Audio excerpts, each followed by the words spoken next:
आज 3 नवंबर के daily mains को देखेंगे। पहला आर्टिकल आया था दिल्ली के एयर पोल्यूशन से रिलेटेड, तो कई बार ये कवर किया जा चुका है, तो हम लोग देखेंगे ज़रूरी चीज़ें क्या हैं। पहली चीज़ ये है कि स्टेबल प्रॉब्लम है, ठीक है। स्टेबल प्रॉब्लम ने क्या किया है, दिल्ली को एक गैस चैम्बर के रूप में कन्वर्ट कर दिया है, ठीक है। और इसका सलूशन क्या बनाया गया, पूसा। पूसा क्या है, पूसा इज़ अ बायोडिकम्पोज़र, ठीक है। लेकिन इसमें प्रॉब्लम ये है कि काफ़ी टाइम टेकिंग है। फिर अगली प्रॉब्लम आती है vehicles are the worst offenders when it comes to pollution, तो तीसरी प्रॉब्लम है कि कंस्ट्रक्शन से जो एक तरीके से पॉल्यूशन जनरेट होता है, वो भी एक बड़ी प्रॉब्लम है। सॉल्यूशंस में क्या है कि दिल्ली में ना एक ग्रैप मेजर्स लिए जाते हैं। ग्रैप है क्या, बेसिकली ग्रैप का फुल फॉर्म है graded response action plan. Basically it is a set of emergency measures taken to reduce air pollution. तो सेट ऑफ गाइडलाइंस हैं। ग्रैप की खासियत ये है कि इसमें 5 लेवल है, ठीक है। ये याद रखना कि 5 लेवल हैं इसमें, जिसमें सीवियरिटी को मेजर किया जाता है। फिर अगला क्या है, पॉल्यूशन अंडर कंट्रोल सर्टिफिकेट है। ये व्हीकल्स के पॉल्यूशंस को कंट्रोल करने के लिए, ठीक है। व्हीकल ऊपर प्रॉब्लम है, नीचे सोल्यूशन है। फिर अगला क्या है, anti smoke guns at construction site. तो 3 प्रॉब्लम 3 सोल्यूशन, ठीक है। अब आगे बढ़ते हैं। अगली जो न्यूज़ आई है, वो इस न्यूज़ में ना हम लोगों को सिर्फ नाम याद रखना पड़ेगा। और खेल ये होता है कि जब कभी भी ऐसी न्यूज़ आती है तो हम लोग नाम भूल जाते हैं और पूरी इन्फॉर्मेशन याद रहती है। तो इस बार हम लोग क्या करेंगे, नाम याद रखेंगे। नाम क्या है, 2 महिलाएं हैं, उनको एक तरीके से आईजी की पोस्ट उनको जो दी गई है सीआरपीएफ में, ठीक है। तो ऐसा होता नहीं है जनरली होता ये है कि जो सीएपीएफ है ना, सेंट्रल आर्म्ड पुलिस फोर्स, तो उसमें जो आईजी की पोस्ट होती है ना, वो आईपीएस को दी जाती है। लेकिन काफ़ी टाइम से ये डिमांड थी कि जो कैडर ऑफिसर होते हैं ना, जो उस फोर्स से जुड़े हुए, उनको जो है वो पोजीशन दी जानी चाहिए, क्योंकि उनको जानकारी अच्छी होती है, ठीक है। तो बहुत सालों बाद ये जो है पहला one of its kind initiative है, जिसमें वीमेंस को जो है आईजी की पोस्ट दी गई है। तो उनका नाम याद रखिएगा आप, एनी अब्राहम और सीमा दूधिया और एनी अब्राहम, ठीक है। कॉन्टेक्स्ट इसका क्या है, कॉन्टेक्स्ट इसका ये है, इस कॉन्टेक्स्ट को इस्तेमाल करना है बेसिकली आपको। The proverbial glass ceiling in the countries largest paramilitary force with 3.25 lakh personal has broken after a long weight of 35 years. तो बेसिकली होता ये है कि जो टॉप पोजीशंस है ना, वो महिलाओं को अभी तक जो है एक्सेस नहीं है उनके पास, उनको जो है दी नहीं गई, उनको अपॉर्चुनिटीज़ नहीं दी गई। उदाहरण के लिए आप इसका जब आप लिखेंगे ना, तो इंडिया का कोर्ट सिस्टम है ना, उसका इस्तेमाल भी कर सकते हैं कि इंडिया के कोर्ट सिस्टम में कितनी महिलाएं हैं सुप्रीम कोर्ट में, बताइएगा ज़रा आप कमेंट में, ठीक है। तो ये वाला एस्पेक्ट इस्तेमाल करिए। बाकी इसके बारे में जान लीजिए आप।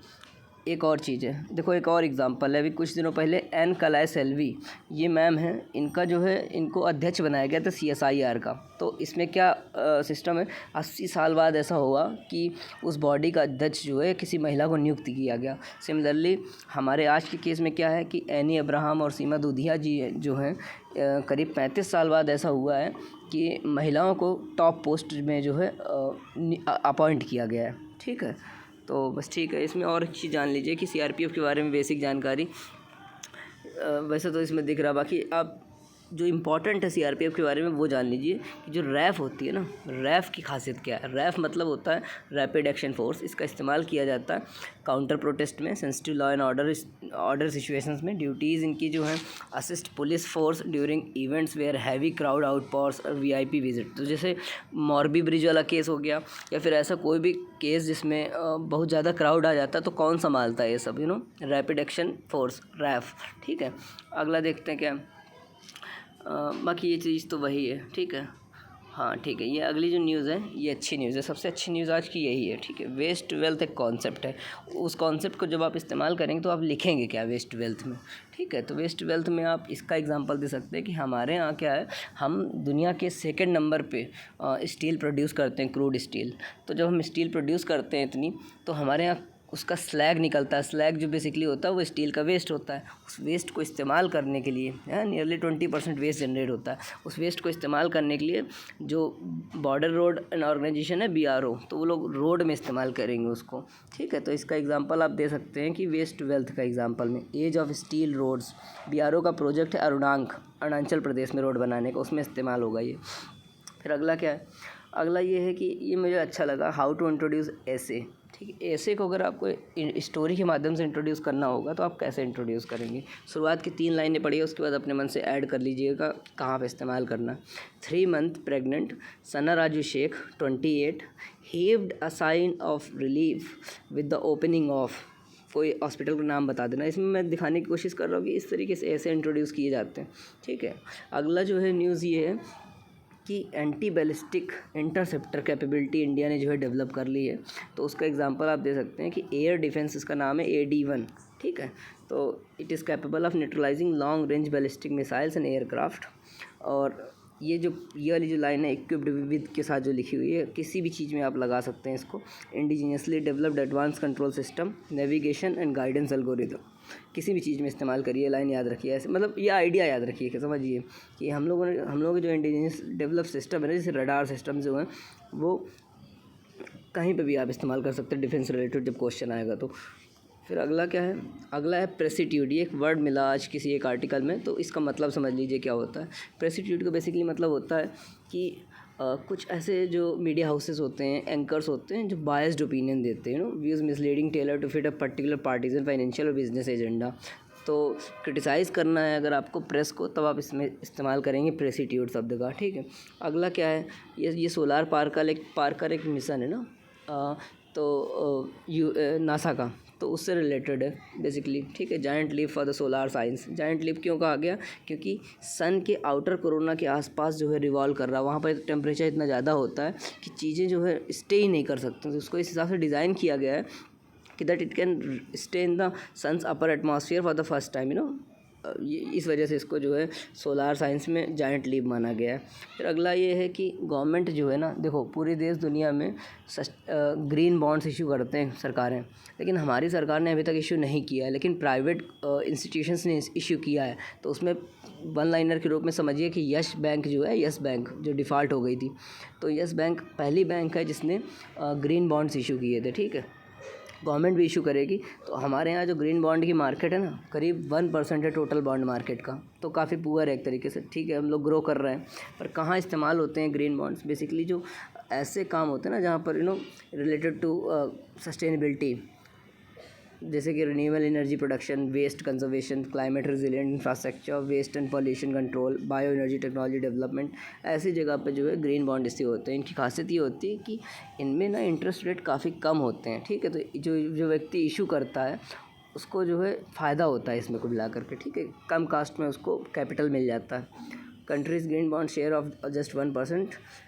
ठीक है, चलो फिर अगला क्या है, फिर ये G20 होने वाला है, तो कुछ प्रायोरिटी एरियाज़ होते हैं ना, अभी फाइनल लिस्ट नहीं आई है, लेकिन ब्रेन स्टॉर्म के लिए इसको मैंने रखा है कि ये चीज़ें हैं जिन पे हम लोगों को काम करना है। कोऑर्डिनेशन चाहिए, किन किन चीज़ों में कोऑर्डिनेशन चाहिए हमको।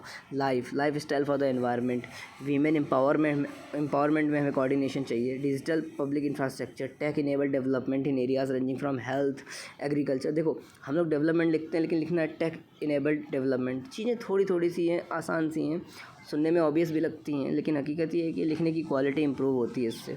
Take enable development in areas ranging from health, agriculture, education, commerce, skill mapping, culture, tourism, climate financing. Basically अगर इस लिस्ट में से कुछ चीज़ें आप 1-2 बार पढ़ लेंगे ना, तो लिखते वक्त दिमाग में ना पॉइंट्स जनरेट हो जाएंगे कि कहाँ पे हम लोग सोच के लिखेंगे। ठीक है, developmental cooperation, fight against economic crime, multilateral reform. तो अपन को हमेशा से क्या याद रहता है, मल्टीलैटरल रिफॉर्म एक याद रहता है। ठीक है, फूड सिक्योरिटी याद रहता है, एनर्जी सिक्योरिटी याद रहता है।